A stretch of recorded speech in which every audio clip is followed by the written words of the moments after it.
আমি আপনার একটা ভিডিও দেখলাম, আজানের আগে দুরূদ শরীফ পড়া এটা বেদাত। আচ্ছা, আজানের আগে দুরূদ শরীফ পড়া বেদাত, আজানের পরে যে এই যে সকালবেলা যে ফজরে আজান দেয়, আজানের আগে মানে আজান দেওয়ার একটু আগে যে এই যে ঘুমের দোয়াটা পড়ে, এটা কি বেদাত না জায়েজ আছে? কোন দোয়া? ঘুম থেকে উঠে যে দোয়া? হ্যাঁ হ্যাঁ। ঘুম থেকে উঠে ওই দোয়া পড়বে, এটা তো হাদিসে আছে, আলহামদুলিল্লাহিল্লাযী আহইয়ানা বা'দা মা আমাতানা ওয়া ইলাইহিন নুশুর। এটা হাদিসে আছে। এটা কি আপনার আজানের আগে সকালে যে এটা আজানের আগে পড়বে কেন? এটা হচ্ছে ঘুম থেকে ওঠার দোয়া, এটা কি আজানের আগের দোয়া নাকি? তো আজানের আগে তো এটা পড়ে, তো এটা কি বেদাত নেই না বেদাতের খাতায় পড়বো নাকি তো অবশ্যই। জায়েজ আছে? এখন আপনি যদি জ্বরের ওষুধ যদি আপনি ডায়াবেটিক্সের জন্য দেন, তাহলে এটা কি ঠিক হবে নাকি? তা আমাশার ওষুধ যদি জ্বর হইলে খান, তাহলে কি ঠিক হবে? ঘুম থেকে ওঠার দোয়া যদি আপনি লাগান আজানের সাথে, তাহলে এটা কেমনে ঠিক হবে? আচ্ছা ঠিক আছে, এটা যদি বেদাত হয় তাইলে এটা বেদাত। আবার যে ফজরের পরে আজানের পরে যে বলে যে আর সময় 10 মিনিট আছে, আপনারা নামাজ পড়ার আর 10 মিনিট সময় বাকি আছে, এটা কি জায়েজ আছে না জায়েজ নেই? এটা কোথায় বলে? এটা তো আমি কোথাও দেখি নাই। আমাদের এখানে সব জায়গায় বলে। ফজরের আজানের আগে বলে? আগে না, আগে না, আজানের নামাজ আজানের পরে, আজানের পরে যেমন 10 মিনিট পরে 20 মিনিট পরে বলে যে আর 10 মিনিট সময় বাকি আছে ফজরের নামাজের জামাতের। আচ্ছা, এটা যদি কোথাও বলে ঘোষণার জন্য আর কি, এটা তো আজানের সাথে কোনো সম্পৃক্ত বিষয় না। এটা মানুষকে যদি ডাকার জন্য বলে, তাহলে এটা কেউ ইবাদত হিসাবে করতেছে না বা ইবাদত মনে করে করতেছে না, এমনি ডাকার জন্য করতেছে। তো এইটারও প্রচলন না হওয়া উচিত, কারণ আজানের এলানের জন্য, নামাজের এলানের জন্য আজানকে এই সাব্যস্ত করা হয়েছে। নামাজের দিকে ডাকার জন্য আজানের প্রচলন করা হয়েছে। তো এরপরে আবার ভিন্ন করে ডাকার প্রয়োজন নাই। ওই আজান, তাহলে এতে আজানের গুরুত্ব কমে যায়, মানুষ আর আজানের অপেক্ষা করবে না, তখন ওই ডাকের অপেক্ষায় থাকবে। মানুষের অপেক্ষা করতে হবে হচ্ছে আজানের অপেক্ষায় থাকবে। তো এটা তো এখানে প্রচলিত আছে, এটা এই প্রচলন বন্ধ করা উচিত। জি। তাহলে এটার বিরুদ্ধে আপনারা দেন। আপনি তো আজানের সালাতু সালাম পরে আজানের এটার বিরুদ্ধে বলেন, তো এইগুলোর বিরুদ্ধে কিছু বলেন। এটা তো ভাই জানি নাই যে এটা কয়।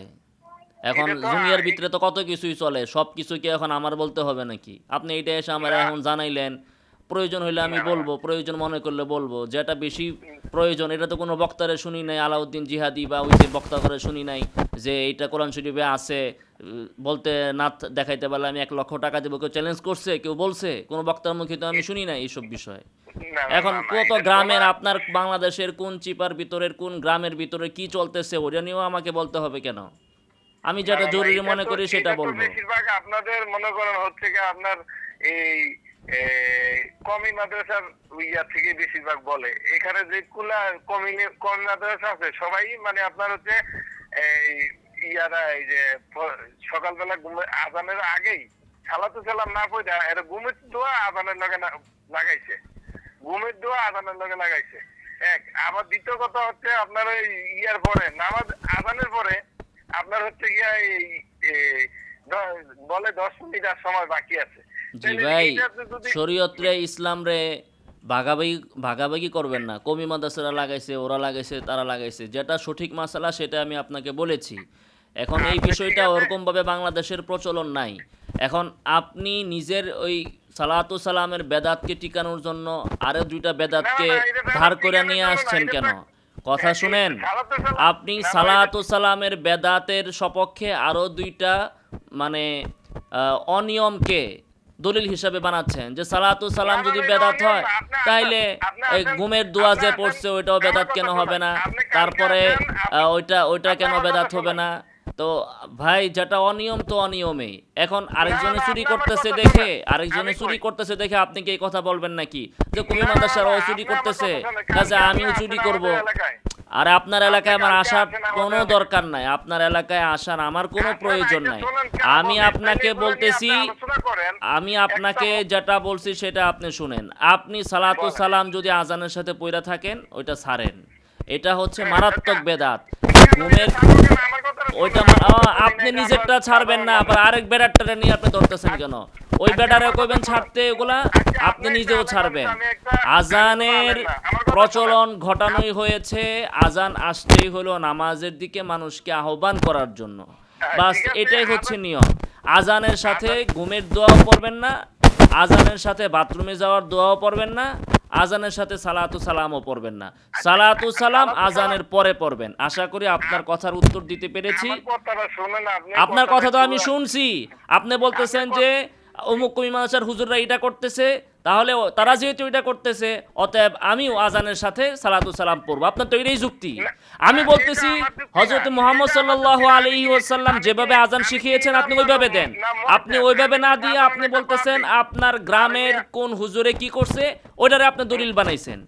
আপনার সাথে তো আমি আমার এটা কোনো দলিল কথা বানাইতে বলাই পারবো কি অনর্থক। আরে? আমি আপনার কি সাথে আমার আমি কি কথা আলেম? বলাই অনর্থক। আরে আমি আরে আপনাকে মিয়া সাহাবায়ে কেরামের তরিকা দেখাই, মুহাম্মদ সাল্লাল্লাহু আলাইহি ওয়াসাল্লামের তরিকা দেখাই, আপনি আমারে আরে দেখাইতেছেন মোহাম্মদ আপনার সাল্লাল্লাহু গ্রামের আলাইহি প্রচলন। ওয়াসাল্লাম আপনার বলতেছে, গ্রাম তো দুরূদ আমার শরীফ দলিল যে না। কোনো সময়। আরে যে কোনো সময় আপনি দুরূদ শরীফ পড়তে পারবেন। আপনি খালি বাথরুমে যাইয়া না যাইয়া আমি ইয়ার মধ্যে থাকি। এটা একটা মুস্তাহাব আমল। এটা যে কোনো সময় পড়তে পারবেন, এটা আমরা জানি। আমরা তো আলেম না, কিন্তু হ্যাঁ, যে- এখন যে- শুনেন, আর- ঠিক আছে, বলেন। যে কোনো সময় দুরূদ শরীফ পড়া যাবে, অতএব আজানের শুরুতেও পড়া যাবে। এটা হচ্ছে আপনার কিয়াস, এটা হচ্ছে আপনার যুক্তি। আপনার যুক্তির অনুযায়ী শরীয়ত চলবে না। শরীয়ত বলছে মুহাম্মদ সাল্লাল্লাহু আলাইহি ওয়াসাল্লামের ইত্তিবা করতে, আপনাকে বসে বসে পণ্ডিতি করে কোনো কিছু আবিষ্কার করতে বলে নাই। এখন মুহাম্মদ সাল্লাল্লাহু আলাইহি ওয়াসাল্লাম হযরতে বেলাল রাদিয়াল্লাহু তাআলা আনহুকে আজান শিক্ষা দিয়েছেন এভাবে যে তুমি দাঁড়ায়া আল্লাহু আকবার বলে আজান শুরু করবা, এর আগে কোনো দুরূদ শরীফ পড়বা না। আর আজানের পরে যারা শ্রোতা তারা আজানের জবাব দিবে, জবাবের শুরুতে দুরূদ শরীফ পড়বে। এটা মুহাম্মদ সাল্লাল্লাহু আলাইহি ওয়াসাল্লাম শিখিয়েছেন। আমাদেরকে বলা হয়েছে মুহাম্মদ সাল্লাল্লাহু আলাইহি ওয়াসাল্লামের ইত্তিবা করতে, অনুসরণ করতে। আমাদেরকে বলা হয় নাই যে তুমি বৈশা বৈশা যুক্তি বের করো যে দুরূদ শরীফ সবসময় পড়া যায়, অতএব আমি দুরূদ শরীফ নামাজের ভিতরে সূরা ফাতিহার পরে আমি দুরূদ শরীফ পড়ব, তারপরে নামাজের ভিতরে রুকুতে যাও আপনি দুরূদ শরীফ পড়েন, সেজদাতে যাও দুরূদ শরীফ পড়েন, তারপরে আজানের মধ্যখানে একবার পড়েন, আজানের শেষে একবার পড়েন, আজানের শুরুতে পড়েন, আজানের মাঝখানে চারবার পড়েন। এগুলো হচ্ছে আপনার কিয়াস, আপনার যুক্তি যে সবসময় দুরূদ শরীফ পড়া যায়। কাজে আমি আজানের ভিতরেও পড়বো, আমি একামতের ভিতরেও পড়বো, আমি নামাজের ভিতরেও পড়বো, হ্যাঁ, তারপরে আমি বাথরুমে যাওয়ার সময় একবার দুরূদ শরীফ পড়বো, বাথরুম থেকে বের হওয়ার সময় দোয়ার সাথে দুরূদ শরীফ পড়বো। এগুলো হচ্ছে আপনার কিয়াস। তো আপনার কিয়াস অনুযায়ী তো শরীয়ত চলবে না, শরীয়ত চলবে মুহাম্মদ সাল্লাল্লাহু আলাইহি ওয়াসাল্লামের রীতিনীতি অনুযায়ী। আমাদেরকে আদেশ করা হয়েছে তার ইত্তেবা করতে, তার অনুসরণ করতে। আশা করি আপনার কপালে যদি হেদায়েত থাকে তাহলে আপনি এখান থেকে বুঝতে পারবেন। ডাক্তার আপনাকে বলছে আপনি নাপা খান, আপনি আমাশার ওষুধ খাইতে কইছে কে যে হ্যাঁ আমাশার ওষুধ খামো? আপনি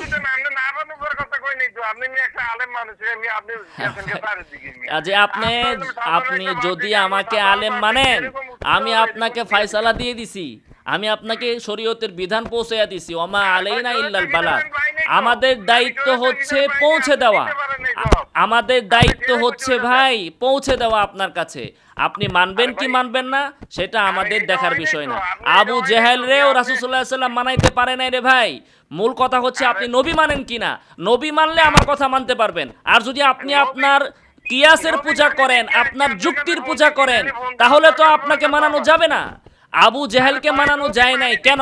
আবু জেহেল নবী মানতো না, আবু জেহেল মানতো হচ্ছে কাকে? তার যুক্তিকে। তো আপনি যদি আপনার যুক্তির পূজা করেন তাহলে তো আপনাকে আমি মানাইতে পারবো না। আর আপনি যদি বলেন যে আমি নবী মানি, তাহলে নবী যেভাবে আজান শিখাইছে সেইভাবে মানেন, নবী যেভাবে আজান শিখাইছে সেভাবে আজান দেন, নবী যেভাবে দুরূদ শিখাইছে সেভাবে দুরূদ পড়েন। আর যদি আপনি আপনার যুক্তির পূজা করেন তাহলে করতে থাকেন ভাই, এটা তো আমার কোনো দেখার বিষয় না। আপনি যুক্তির পূজা করেন, হ্যাঁ আপনি যুক্তির পূজা করেন, ঠিক আছে ভাই রাখি। আপনার কপালে হেদায়েত আছে বলে আমার মনে হয় না। ওমা আলাইনা ইল্লাল বালাগ। আসসালামু আলাইকুম ওয়া রাহমাতুল্লাহি ওয়া বারাকাতুহু।